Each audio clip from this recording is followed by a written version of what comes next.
بسم اللہ الرحمن الرحیم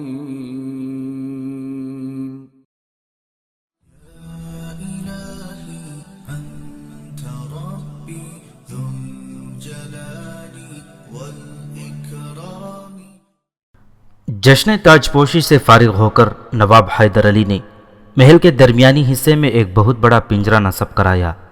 قلعے کے مکین بڑی حیرت سے اس پنجرے کو دیکھ رہے تھے جس میں ایک ہاتھی آرام سے داخل ہو سکتا تھا۔ دوسرے لوگ تو اس پنجرے کے سلسلے میں کوئی سوال نہ کر سکے، مگر شجاعت خان پوچھ بیٹھا، سرکار، قلعے کے بیچ میں یہ پنجرہ کچھ عجیب سا لگتا ہے، آخر یہ کس کام آئے گا؟ میں اس میں اپنا طوطا پالوں گا، نواب حیدر علی نے مسکراتے ہوئے جواب دیا۔ طوطا؟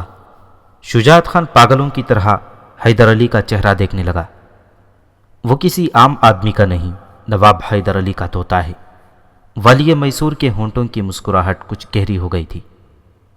پھر دیکھنے والوں نے اپنی آنکھوں سے بڑا عجیب منظر دیکھا۔ نواب حیدر علی کے حکم پر کھنڈے راؤ کو قید خانے سے نکال کر اس طویل و عریض پنجرے میں بند کر دیا گیا۔ سرکاری ملازم صبح شام کھنڈے راؤ کو کھانے کے لیے دودھ اور چاول دیا کرتے تھے۔ جب کبھی کوئی مہمان قلعے میں آتا تو حیدر علی اسے اپنے ہمراہ لے کر پنجرے کے پاس پہنچ جاتا اور کھنڈے راؤ سے مخاطب ہو کر کہتا، یہ صاحب مجھ سے بار بار تیرے متعلق دریافت کر رہے ہیں، میں انہیں کیا بتاؤں، اب تو خود ہی ان سے اپنا تعارف کرا دے۔ جواب میں کھنڈے راؤ زور زور سے کہنے لگتا، میں کھنڈے راؤ ہوں، اپنے آقا نواب حیدر علی کا طوطا ہوں۔ پھر جب حیدر علی اپنے مہمان کے ساتھ واپس چلا جاتا تو کھنڈے راؤ گھٹنوں میں منہ دے کر رونے لگتا۔ کھنڈے راؤ کی زندگی بڑی عذابناک حالت میں گزر رہی تھی۔ وہ سوچ بھی نہیں سکتا تھا کہ وقت اتنی تیزی سے کروٹ لے گا اور راتوں رات سالار میسور نواب حیدر علی بن جائے گا، اور پھر اس کی ذلت و بربادی کی کبھی نہ ختم ہونے والی داستان شروع ہو جائے گی۔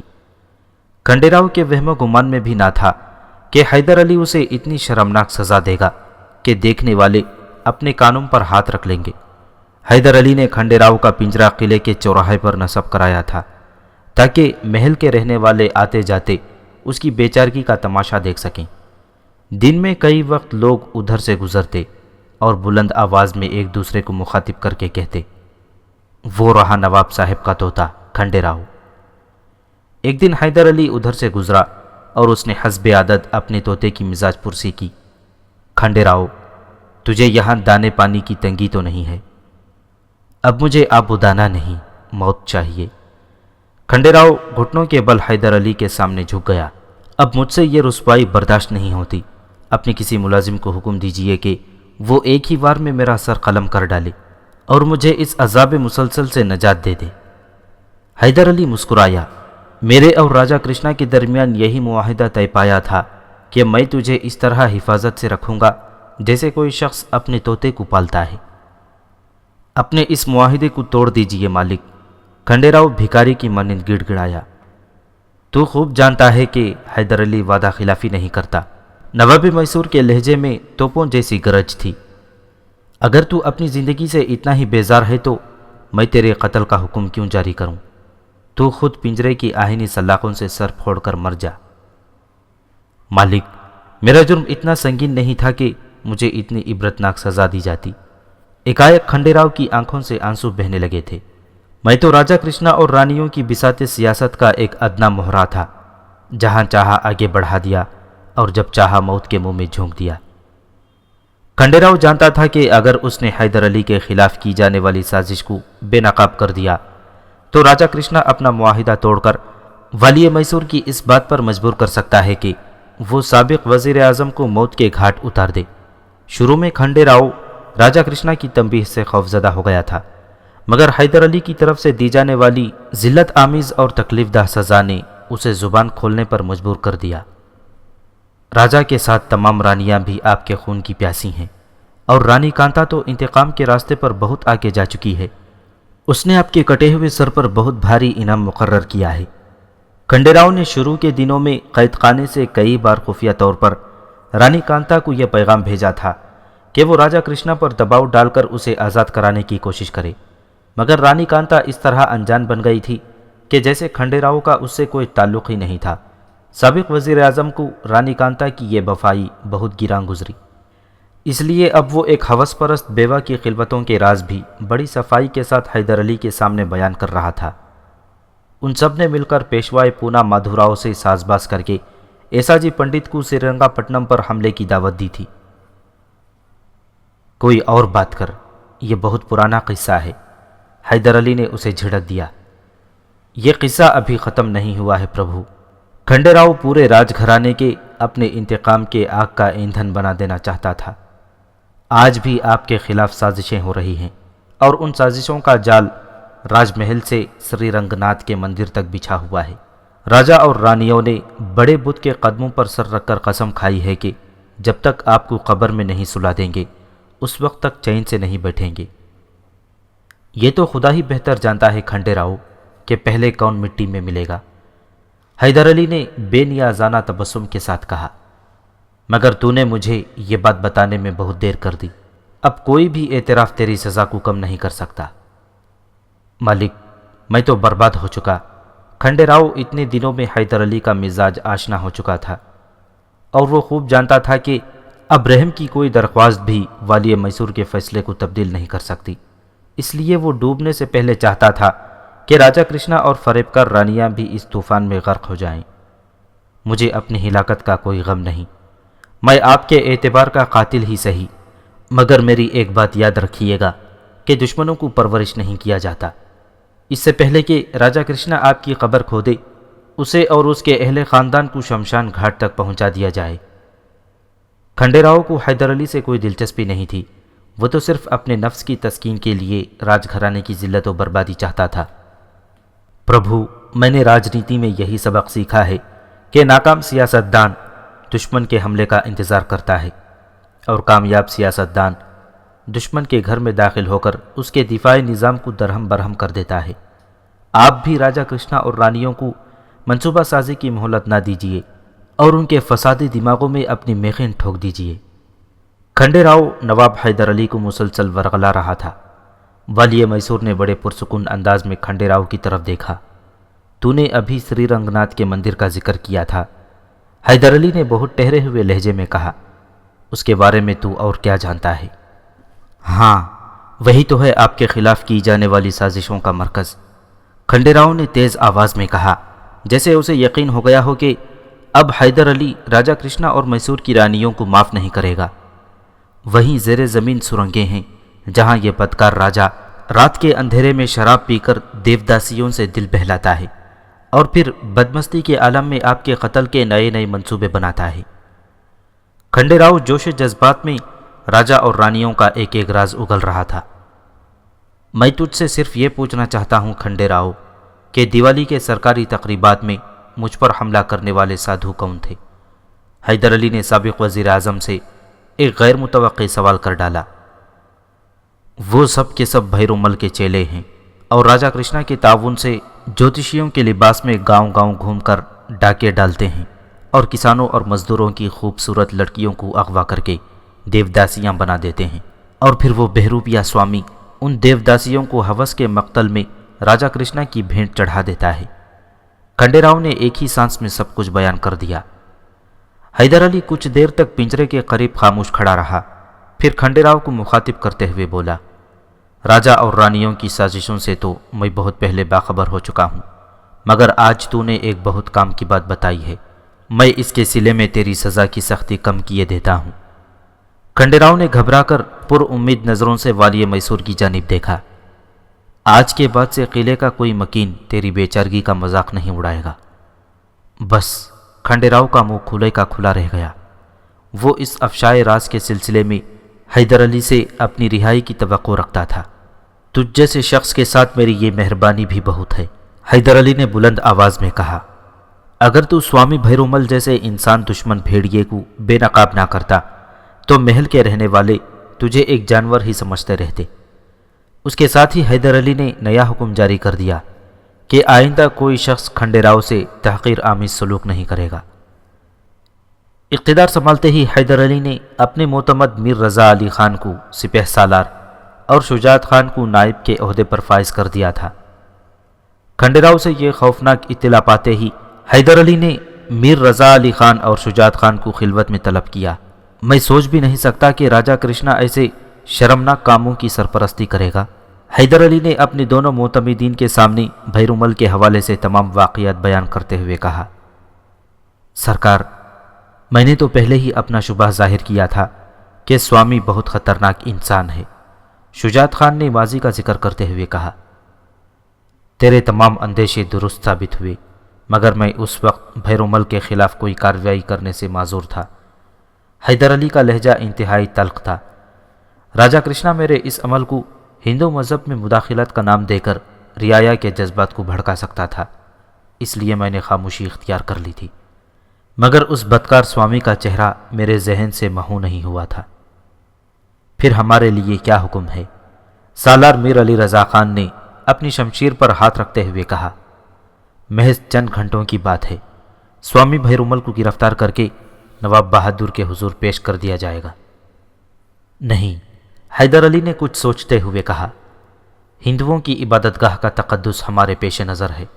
بھیرومل کو گرفتار کرنے کے لیے ریاست کے سپاہی مندر میں داخل نہیں ہو سکتے۔ اس طرح ایک نئی ہنگامہ آرائی کا اندیشہ ہے۔ کوئی اور ترکیب سوچی جائے۔ ہم اس بھیڑیے کو زنجیریں بھی پہنا دیں اور حکومت بھی نیک نام رہے۔ میر علی رضا خان اور شجاعت خان بہت دیر تک سوامی بھیرومل پر قابو پانے کی مختلف تدبیریں سوچتے رہے، مگر کوئی ایک بھی ایسی ترکیب ذہن میں نہ آئی جس سے حیدر علی مطمئن ہو جاتا۔ آخر طویل غور و خوض کے بعد والی میسور نے اپنے فوجی افسروں کے سامنے ایک تجویز پیش کی۔ ہمارے فوجی سادہ لباس میں مندر کے محاصرے کے ساتھ سرنگ کے خفیہ راستے پر بھی قبضہ کر لیں۔ حیدر علی نے اپنے منصوبے کی وضاحت کرتے ہوئے کہا، یہ پیش بندی اس لیے ضروری ہے کہ کہیں بھیرومل فرار نہ ہو جائے۔ مگر ہم سرنگ کے خفیہ راستے تک کس طرح پہنچیں گے؟ میر علی رضا خان اور شجاعت خان نے بیک زبان کہا، اس راستے تک تمہاری رہنمائی کھنڈے راؤ کرے گا۔ حیدر علی نے اپنے پیچیدہ منصوبے کا ایک اور گوشہ بے نقاب کر دیا، یہ چال انتہائی کارگر ثابت ہوگی نواب بہادر، لیکن ہم سوامی پر ہاتھ کس طرح ڈالیں گے؟ وہ اپنے کمرے سے باہر نہیں نکلتا اور ہم مندر میں داخل نہیں ہو سکتے۔ مندر کا محاصرہ تو اس لیے ہے کہ اندر کا کوئی شخص باہر نہ جا سکے۔ حیدر علی نے اپنے معتمد افسروں کو سمجھاتے ہوئے کہا، میں سوامی کے تمام چیلوں کو ایک ہی وقت میں گرفتار کرنا چاہتا ہوں۔ اب رہا بھیرومل کا مسئلہ، تو میں اسے اس کی پناہ گاہ سے نکلنے پر مجبور کر دوں گا۔ اس کے بعد حیدر علی ادھر ادھر کی گفتگو کرتا رہا۔ پھر آدھی رات کے قریب وہ علی رضا خان اور شجاعت خان کے ہمراہ اپنی خلوت گاہ سے باہر نکلا۔ قلعے کے سارے مکین اور در و بام گہری نیند میں ڈوبے ہوئے تھے، بس حیدر علی کے محافظ سپاہی جاگ رہے تھے۔ والی میسور کو سامنے پا کر سپاہیوں میں ہلچل سی مچ گئی۔ حیدر علی نے انہیں سرگوشی کے انداز میں سمجھایا کہ وہ اپنی جگہ خاموشی کے ساتھ پہرا دیتے رہیں اور محل کے اس حصے پر گہری نظر رکھیں جہاں راجا کرشنا اور اس کے اہل خاندان رہتے ہیں۔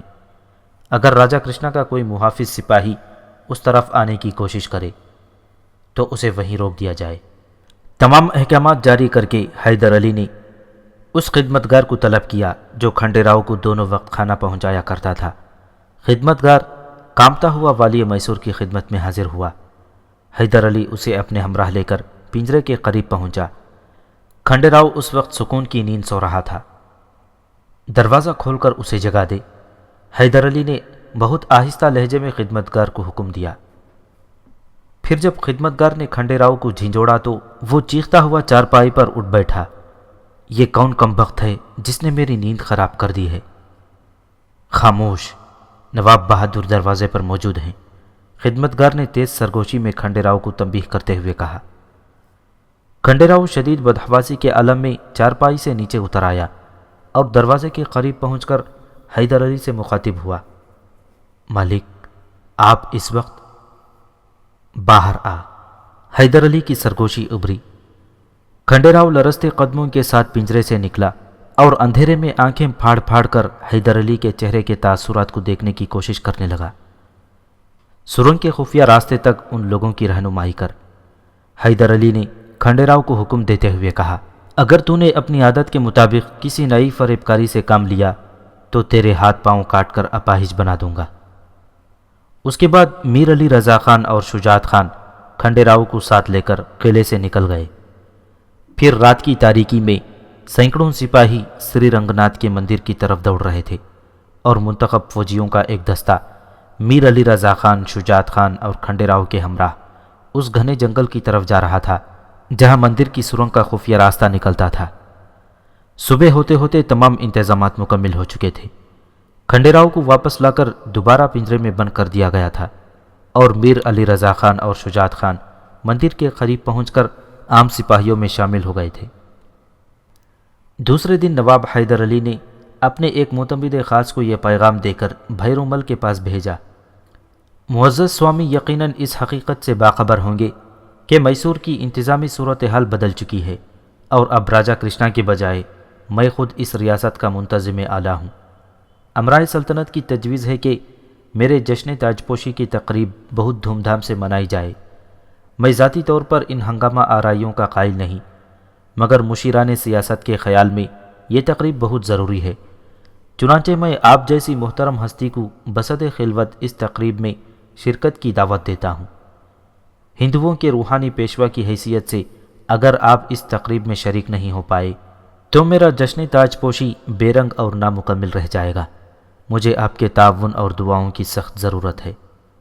جب حیدر علی کے خادم خاص نے یہ پرتکلف دعوت نامہ سوامی بھیرومل کو پڑھ کر سنایا تو وہ خوشی سے پاگل ہو گیا اور ہذیانی انداز میں بڑبڑانے لگا: ہم اس تقریب میں شرکت کے لیے راج محل ضرور آئیں گے اور نواب کو اپنی آشیرواد سے سرفراز کر دیں گے کہ ہمارے آشیرواد کے بغیر میسور کی کوئی حکومت کامیابی سے ہمکنار نہیں ہوئی۔ حیدر علی کے خادم خاص نے گہری نظروں سے بھیرومل کے چہرے کے تاثرات کا جائزہ لیا اور مطمئن نظر آنے لگا۔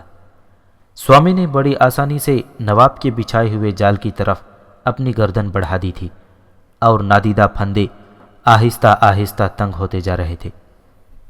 مگر ہمیں ایک الجھن درپیش ہے۔ ایکائک سوامی بھیرومل نواب حیدر علی کے ایلچی سے مخاطب ہوا: کیسی الجھن مہاراج؟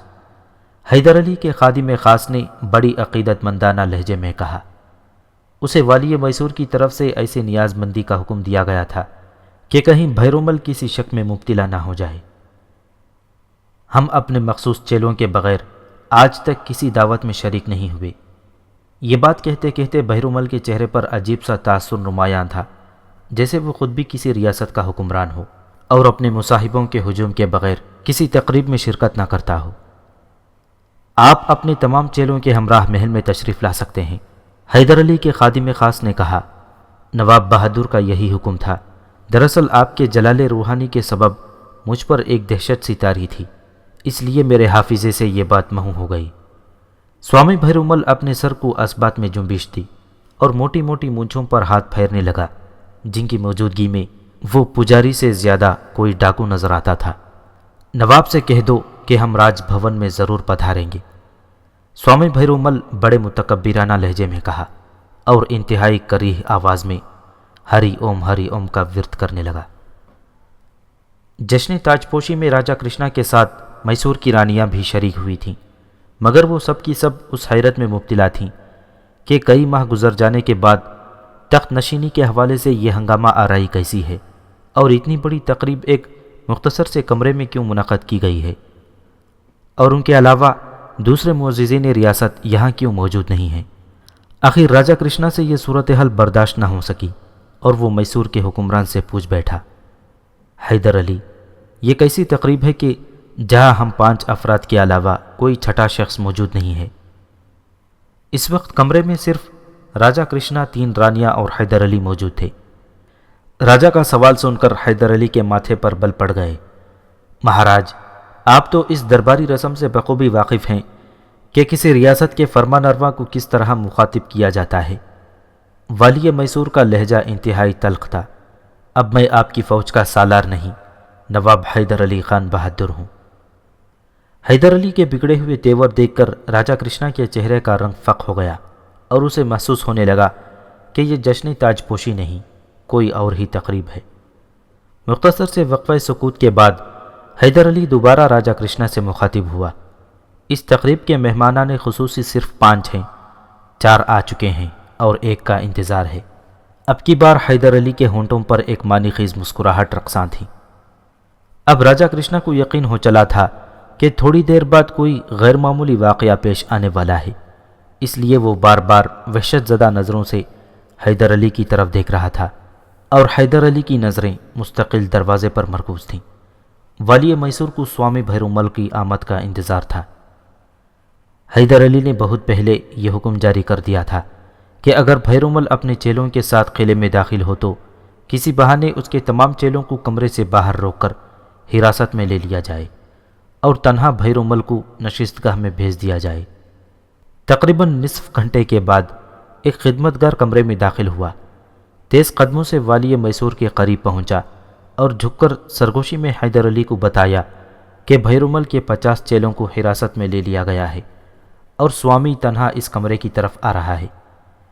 حیدر علی کے ہونٹوں پر ایک آسودہ مسکراہٹ ابھری اور اس نے اپنی دائیں جانب جھک کر خدمتگار سے سرگوشی میں کچھ کہا۔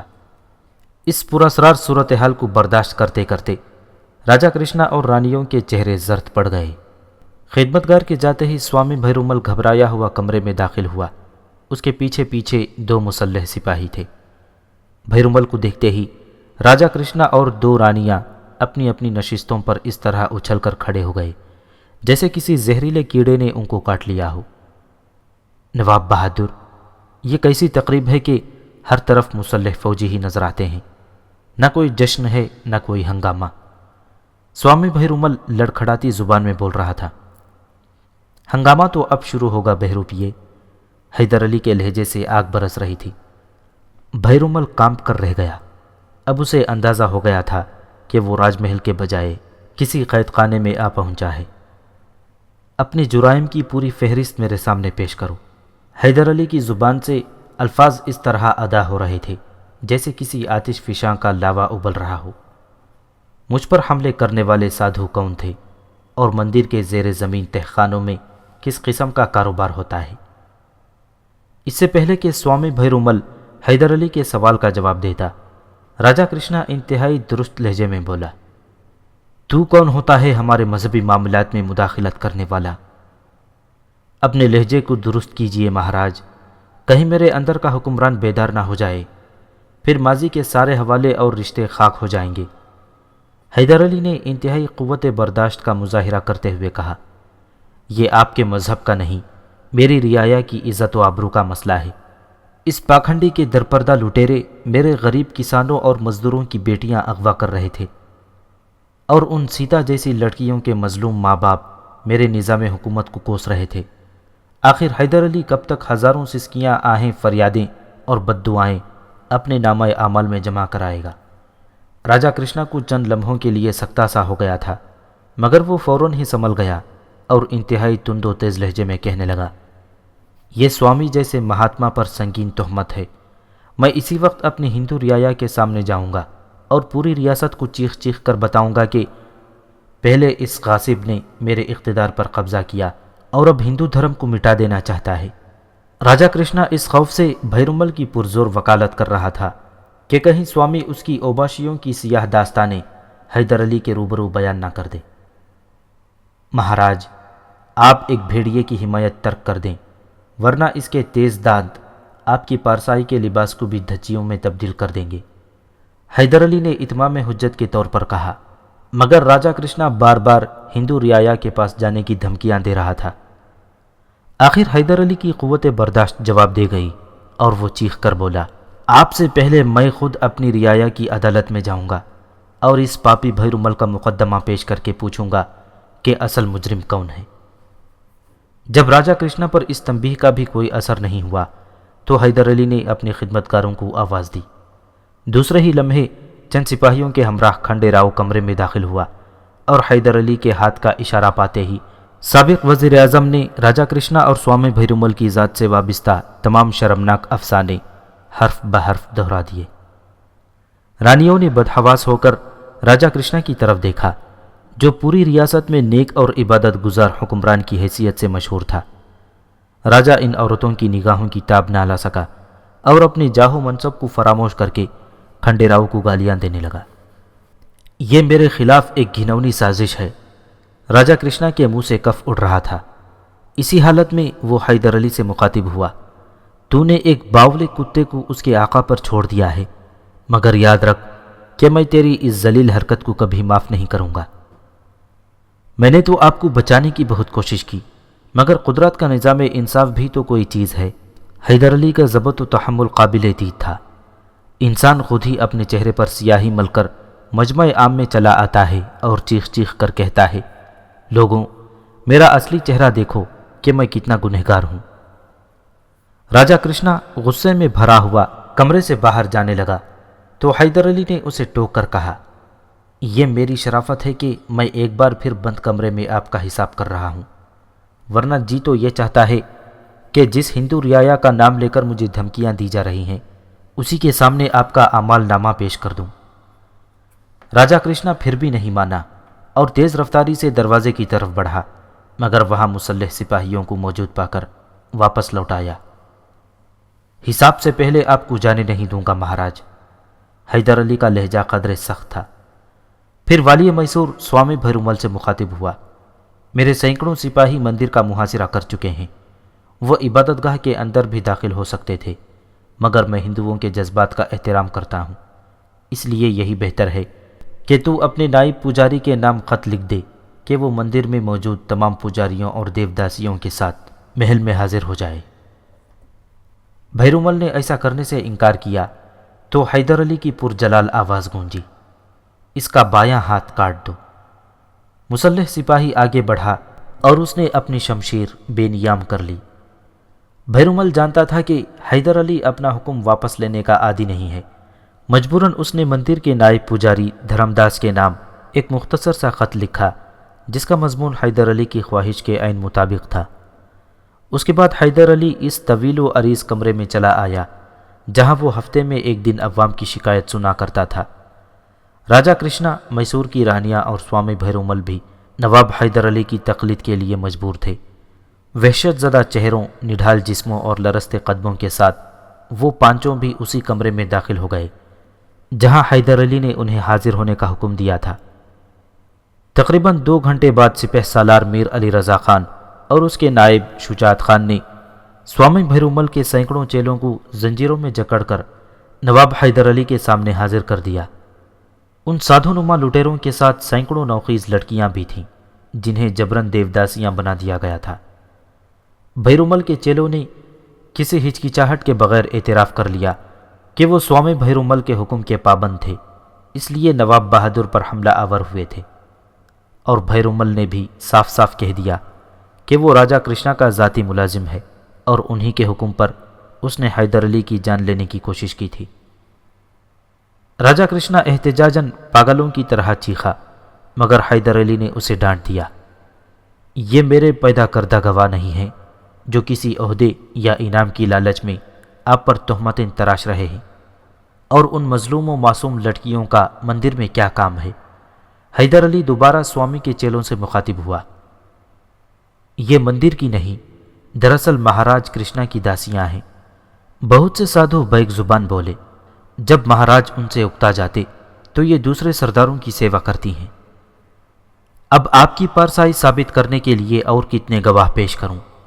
ایک حیدر علی مڑ کر راجہ کرشنا سے مخاطب ہوا، اس کے لہجے میں شدید حقارت پوشیدہ تھی، کیا ان گناہوں کے لیے آپ کا محل ناکافی تھا؟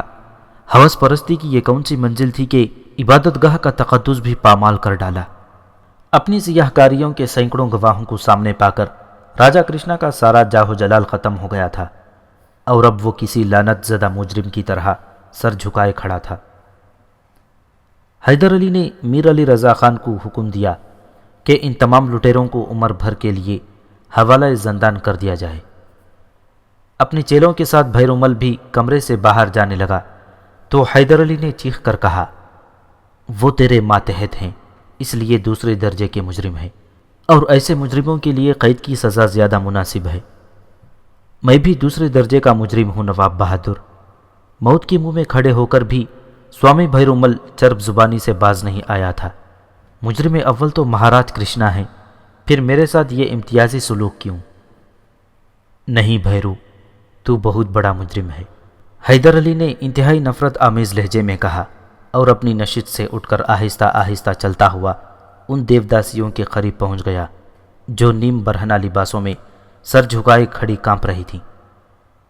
والی میسور ان مظلوم لڑکیوں کو دیکھ کر پسینے میں نہا گیا تھا اور اس کی نظریں مسلسل فرش پر جمی ہوئی تھیں۔ میں اپنی بیٹیوں کو اس حالت میں کس طرح دیکھوں؟ حیدر علی نے گلوگیر لہجے میں کہا، اور پھر دوسرے ہی لمحے کسی شیر کی طرح دہاڑا، کیا حکومت میسور کے پاس 4 گز کپڑا نہیں جو میری بیٹیوں کے جسم ڈھانپ دے؟ حیدر علی کی آواز سے پورے محل میں زلزلہ سا آ گیا۔ پھر تھوڑی دیر بعد ہی اس طویل و عریض کمرے میں خوبصورت چادروں کے انبار لگ گئے۔ حیدر علی نے خود اپنے ہاتھوں سے ایک ایک دیوداسی کے جسم پر چادر ڈالی، پھر انتہائی رقت آمیز لہجے میں ان مظلوم لڑکیوں سے مخاطب ہوا، اب بتاؤ میری بیٹیوں کہ تم پر کیا گزری، تم کون ہو اور تمہیں اس حال تک کس نے پہنچایا ہے؟ اس پرسوش حال پر تمام دیوداسیاں سسک سسک کر رونے لگیں۔ کبھی وہ راجا کرشنا کی طرف دیکھتیں اور کبھی سوامی بھیرومل کی طرف۔ ان کی آنکھوں میں خوف و دہشت کی پرچھائیاں لرز رہی تھیں۔ بولو کہ میں نے تمہاری زبانوں پر لگے ہوئے پہرے ہٹا دیے ہیں۔ حیدر علی کسی شفیق باپ کی طرح دیوداسیوں کو تسلیاں دے رہا تھا۔ بولو کہ تمہارے ہونٹ آزاد ہو چکے ہیں، آج یوم حساب ہے، کہہ ڈالو جو کچھ تمہیں کہنا ہے، آج تمہارے ساتھ پورا پورا انصاف ہوگا۔ ڈرو مت کہ میں تمہارا محافظ ہوں، آسمان سے اترا ہوا دیوتا نہیں، اسی زمین سے پیدا ہونے والا انسان ہوں جسے تمہاری مدد کے لیے بھیجا گیا ہے۔ پھر دیوداسیوں نے اس طرح اپنی داستان علم سنائی کہ حیدر علی کی آنکھیں ہی نہیں، اس کا پورا سینہ بھی آنسوؤں سے بھیگ گیا۔ سپہ سالار میر علی رضا خان کے ساتھ کمرے میں موجود تمام سپاہی بھی ان معصوم لڑکیوں کی بربادی کے مرثیے سن کر زارو قطار رونے لگے۔ اے دیوتا، تجھے کیا بتائیں کہ ہم پر کیا گزری؟ دیوداسیاں ہچکیوں اور آنسوؤں کی لے پر اپنی تباہی کے نوحے سنا رہی تھیں۔ قوم کے باپ نے ہمارے سروں سے اوڑھنیاں اتار دیں، کپڑے تار تار کر دیے اور ہماری آبرو کا خون کر ڈالا۔ انداتا نے ہماری عزت کے کھلیانوں میں آگ لگا دی، گھر لوٹ لیے گئے، کھڑی فصلیں برباد ہو گئیں، ایسا سوکھا پڑا کہ زمین کی کوکھ تک جل گئی۔ تو بہت دیر سے آیا دیوتا، بہت دیر سے آیا۔ کئی دیوداسیاں حیدر علی کے قدموں سے لپٹی رو رہی تھیں۔ اب ہم جینا نہیں چاہتی، اپنے ہاتھ سے قتل کر کے ہمیں اس پاپی جیون سے مکتی دے دے، تو ہی ہماری ٹوٹی ہوئی نیا کا کھیون ہار ہے، ہم پر دیا کر دیوتا، دیا کر۔ تم زندہ رہو گی۔ حیدر علی نے ایک دیوداسی کو اپنے قدموں سے اٹھا کر سینے سے لگا لیا۔ تمہیں اپنے اس باپ کی خوشی کے لیے زندہ رہنا ہوگا۔ پھر والی میسور تیزی سے پلٹا اور راجا کرشنا کے قریب پہنچ کر بہت سخت لہجے میں بولا، میں اپنی ذات کے حوالے سے آپ کے تمام جرائم معاف کر چکا ہوں، مگر اپنی قوم کی ان بیٹیوں کا مقدمہ کس عدالت میں لے جاؤں اور کس سے انصاف طلب کروں؟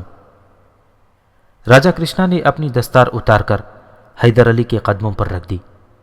مجھے میری قوم کے سامنے رسوا نہ کر۔ راجا کرشنا والی میسور سے بھیک مانگ رہا تھا، یہ مجھ پر تیرا آخری احسان ہوگا۔ دوسرے دن حیدر علی ہندو عمائدین شہر کو محل میں طلب کر کے انہیں تمام حالات سے آگاہ کر دیا۔ پھر بھی اس نے راجا کرشنا کے جرائم کی پردہ پوشی کی تھی اور مذہب کی آڑ میں ان لرزہ خیز مظالم کا ذمہ دار سوامی بھیرومل اور اس کے چیلوں کو ٹھہرایا تھا۔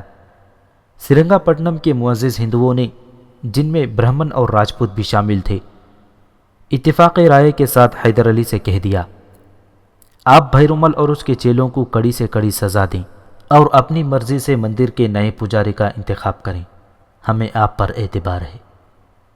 حیدر علی نے ہندو قوم کے سرداروں کو اعتماد میں لے کر رام لیلا میدان میں ایک جلسہ عام منعقد کیا اور پھر بڑے اثر انگیز لہجے میں تقریر کرتے ہوئے کہا، میں اعلیٰ ظرفی اور رواداری کا سفیر ہوں، اس لیے تنگ نظری اور تعصب سے بلند تر ہوں۔ کسی مجرم کو اس لیے معاف نہیں کیا جائے گا کہ وہ مسلمان ہے، اور کسی مظلوم کو اس لیے انصاف سے محروم نہیں رکھا جائے گا کہ وہ ہندو ہے۔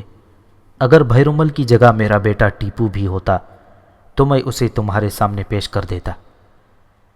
حیدر علی نے ٹیپو سلطان کی طرف اشارہ کرتے ہوئے کہا، جو بائیں ہاتھ میں اپنے باپ کے قریب ہی کھڑا تھا۔